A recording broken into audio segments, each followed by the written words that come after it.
You can spend hours revising anatomy, feel as though you know it, and then completely forget an origin or an insertion when somebody asks you. And that's often because recognizing information on a slide is very different from being able to recall it independently. Anki can help with that, but only if you use it properly.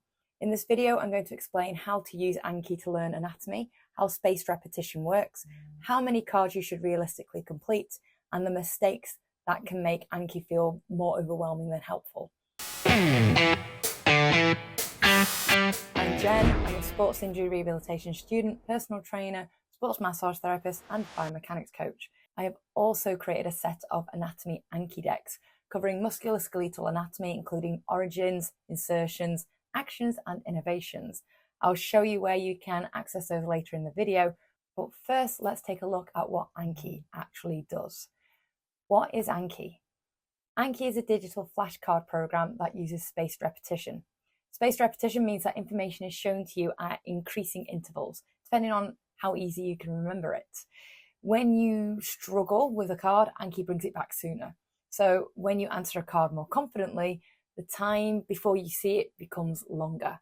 This means that you don't have to review every card every day. Instead, Anki helps focus your attention on the information that is most at risk of being forgotten. That makes it particularly useful for anatomy because anatomy contains a huge number of facts. You might need to remember bones, landmarks, muscles, origins, insertions, actions, nerves, and other structures.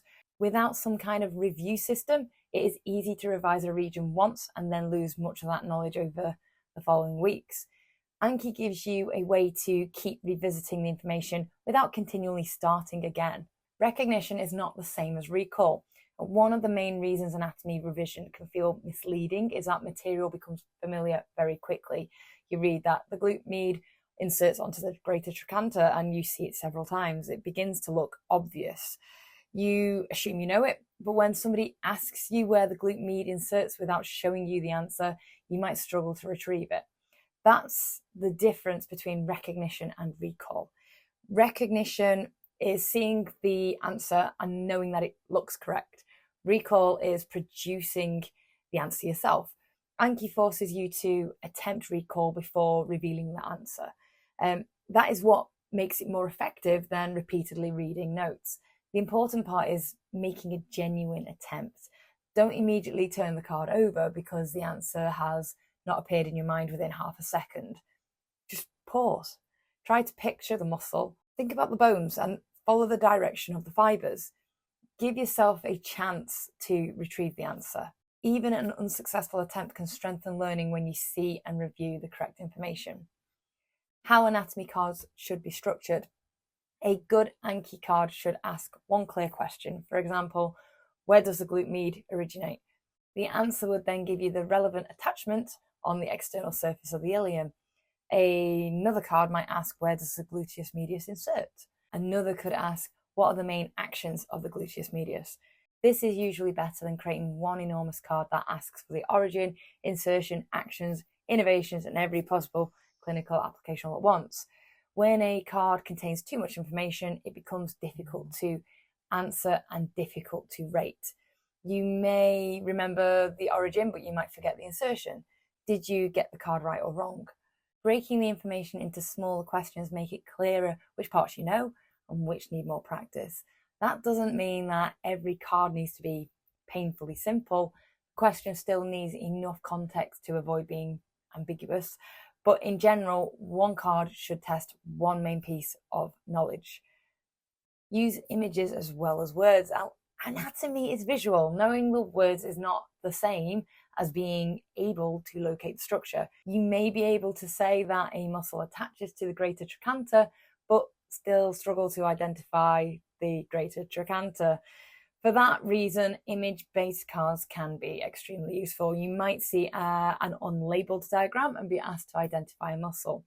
You may be shown a bone with an arrow pointing to a particular landmark. And you could also be shown the attachment area of a muscle and ask yourself what structure is being highlighted. Ideally, your revision should include both directions. You should be able to see the muscle name and recall where it's located. You should also be able to see the structure and recall its name. That gives you a stronger and more flexible understanding. Do not add too many cards at once. This is one of the biggest mistakes people make with Anki. They download or create a large deck, feel enthusiastic, and decide to learn hundreds of new cards immediately. The first day, probably very productive.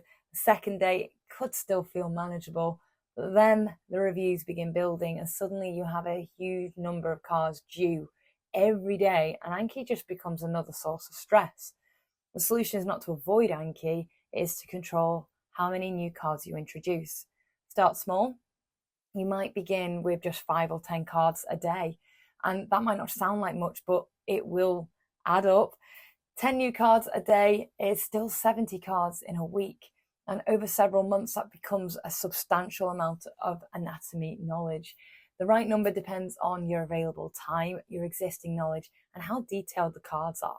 It is better to complete a small number consistently than add 50 cards in one day and then just avoid the app for the rest of the week. Complete reviews before adding more cards. Your review cards are the information Anki has already introduced and now wants you to retrieve again. Those reviews are the foundation of the system. If you continually add new cards but ignore the cards that are due, the workload just keeps growing and the information doesn't have a chance to become secure. A sensible order is complete the cards that are due, then add a manageable number of new cards. This may mean that some days you don't even have any new cards, and that's fine. Progress is not only measured by how many new facts you've seen, it's also measured by how reliably you can recall the information you have already learned. How should you rate your answers? After revealing an answer, Anki asks you to rate how well you recalled it. The options vary slightly depending on the version and the settings, but they generally include choices such as, again, hard, good, and easy. Try to rate the card based on your recall before the answer appeared. If you had no idea, press again. If you found the answer difficult but eventually retrieved it, hard might be more appropriate. If you recalled it with reasonable confidence, good will often be the most accurate choice, and if the answer was immediate and genuinely effortless, easy may be appropriate. Do not press easy simply because the answer looked obvious once it's appeared. That's just recognition again. The rating needs to reflect what happened before you turn the card over. You also don't need to obsess over choosing the perfect button each time. A generally honest rating is enough for the system to become useful. Say the answer before revealing it. When completing an anatomy card, try to state the answer aloud or clearly formulate it in your mind. You could even write it down. Avoid vague responses such as, I sort of know where it is. Be specific. For example, gluteus medius inserts onto the lateral surface of the greater trochanter. Then reveal the answer and compare it. Speaking aloud can be especially useful because it exposes uncertainty. You might feel you know the answer until you actually attempt to put it into words. That is also helpful preparation for your practical exams, vivas, teaching and clinical conversations where you may need to explain the anatomy rather than just simply recognizing it. Use Anki alongside understanding. Anki is excellent for helping you remember information. It does not automatically help you understand it. You could memorize every origin and insertion in a deck without fully understanding where the structures are, which joints the muscles cross, or why they create certain actions at all. And that's why I recommend combining flashcards with anatomy, teaching, diagrams, models, and movement. When reviewing a muscle, ask, where is this on the body? Which bones does it actually connect? Which joint or joints does it cross? What direction do the fibers run? What would happen if those fibers and that muscle shortened? What may change if the limb is fixed and the pelvis or trunk moves instead? And the flashcard gives you the fact. The wider reasoning helps you understand how that fact fits into the body. And this is particularly important for muscle actions. Actions should not become another disconnected list. The attachments and fiber direction should help explain why the muscle can contribute to those movements. A simple anatomy study routine. Here is one way you could use Anki as part of a realistic anatomy routine. Just choose one region at a time. For example, you might be studying the shoulder. First, review the main bones and landmarks. Make sure you can identify the scapula, the clavicle, humerus, and the key attachment points used by the muscles in that region. Then, watch or read a structured anatomy lesson. Look at the location, attachments, and main actions of a small group of muscles. After that, open Anki and complete the cards relating to those structures. The following day, complete the reviews that are due. Later in the week, return to an unlabeled diagram or skeleton and test whether you can locate the structures without the card prompts. This gives you several forms of practice. You hear the explanation, you see the anatomy, you attempt to recall the facts, you revisit them later, you apply them to a visual model. That is much stronger than only using one revision method. How long should you spend on Anki? You don't need to spend hours a day using it. For many people, 10 to 15 minutes is enough to make consistent progress. The exact time will depend on how many decks you are using and how many cards are due. It can help to connect Anki to an existing habit. You might complete your reviews while drinking your morning coffee, before starting a study session, or even during a regular train journey. A small amount completed regularly is far more valuable than an ambitious routine you can't sustain. It's also important to stop before the cards become completely mindless. When attention drops, you might begin flipping the cards without really properly attempting recall. And at that point, you may be completing reviews without getting much learning from them. A focused 10-minute session is better than 40 distracted minutes. What should you do when a card will not stick? Some cards repeatedly come back because the information is not becoming secure, and that usually means that you need more than just another repetition. Stop and look at the wider anatomy, find the structure on a diagram. Look at the bone and the landmark. Compare the muscle with nearby structures. Try drawing it. Say the answer aloud. Create a memory cue if needed, and most importantly, make sure you understand what the words mean. For example, if you're repeatedly forgetting that a muscle attaches to the ischial tuberosity, check that you can confidently identify the ischial tuberosity. The problem might not be the muscle attachment. It might be that the landmark itself is not secure in your mind. You can also edit a card if the wording is confusing or if it contains too much information. A flashcard should make the task clearer, not harder. Should you use your own cards or download a deck? Making your own cards can be very useful. The process of deciding what matters, writing the question, and then creating the answer is a form of revision in itself. However, it's also very time consuming. You might spend hours building cards before you even begin reviewing them. Downloading a prepared deck saves time and gives you a structure to work from. The limitation, though, is that somebody else has decided what information is included and also how it's worded. A good compromise is to begin with a prepared deck and then edit or add cards to fit your course terminology and learning needs. That's why I created my free Anki anatomy decks. They provide a ready-made framework covering musculoskeletal anatomy, including muscles, origins, insertions, and actions. You can begin revising without first having to create every card yourself.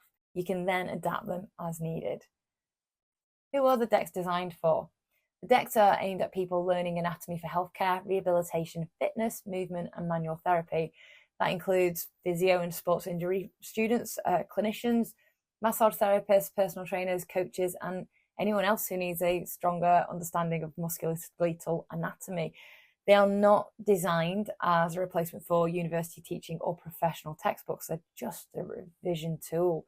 Their purpose is to help you test your recall and revisit information over time. Where to access the anatomy decks? I've made the Anatomy Anki decks available through the link below this video. Depending on when you're watching, you may be able to access a free starter deck or download the complete anatomy deck collection. I've also created a full anatomy course for people who want more than flashcards. The course takes you through the anatomy in structured sessions with a particular focus on muscles, origins, and insertions. The course helps you understand the information. The Anki decks help you keep retrieving it. You can use either resource independently, but they're designed to work particularly well together. And finally, Anki works best when you keep the system simple. Just choose one area of anatomy, introduce a manageable number of cards, complete the reviews that are due, attempt the answer before revealing it, and rate your recall honestly. If you can, use diagrams and teaching alongside the flashcards, and don't punish yourself for forgetting. Forgetting doesn't mean that the system's failing. The point of the review is to catch the information as it begins to fade and strengthen it again. You don't need to cram the entire body into your memory in just one weekend. You just need a method that helps you build your anatomy knowledge steadily and keep returning to it. The link to my Anatomy Anki decks and full anatomy course is below. Enjoy your day, crack on.